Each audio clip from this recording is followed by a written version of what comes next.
आई माई के गौर गीत बा भजन बा आप लोग सुनी जाओ के और लाइक शेयर कमेंट और चैनल को सब्सक्राइब करी जा। अगर अच्छा लगी तो कुछ गलती हुई तो आप लोग कमेंट में जरूर बताएं जो चीज के हम लोग सुधार कर सके जा। आई कहे बा कैसे गीत के माध्यम से हाथ में त्रिशूल धरवा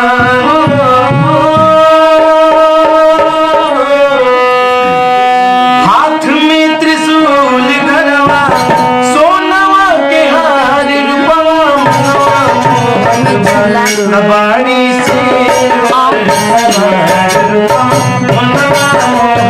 बाड़ी से पर रूपवा मनवा हाथ में त्रिशूल धरवा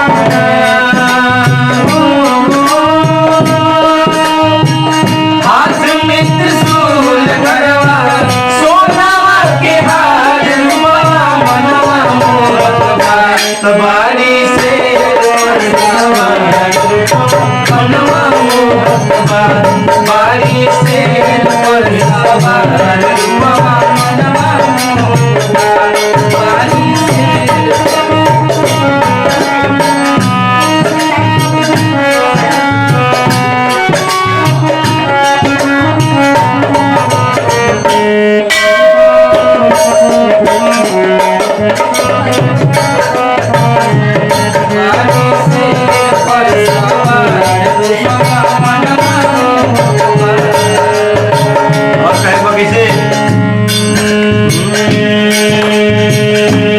एक हाथ चक्र तुझे सोने वाला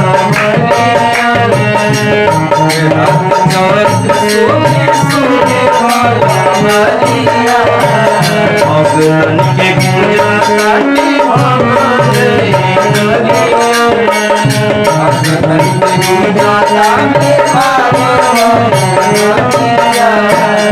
एक हाथ चक्र तुझे सोने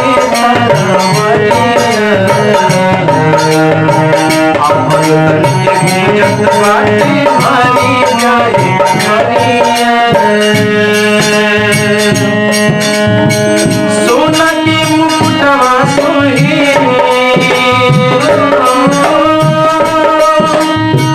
सोना के मुकुटवा सोहे माई के कपाल रूपवा मनवा मोहतवा बाड़ी से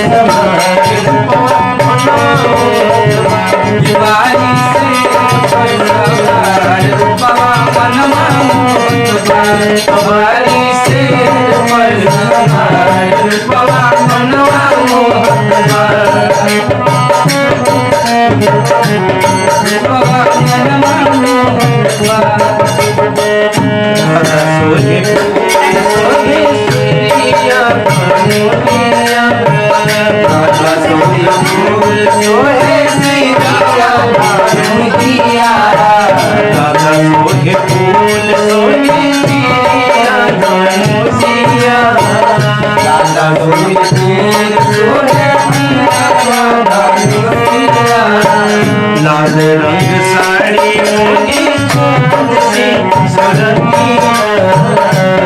रंग साड़ी लाल रंग साड़ी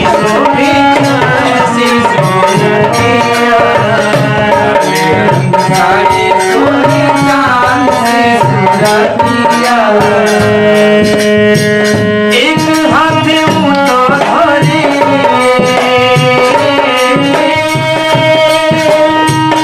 एक हाथ उतारे सृष्टि के सिंगार तबाड़ी से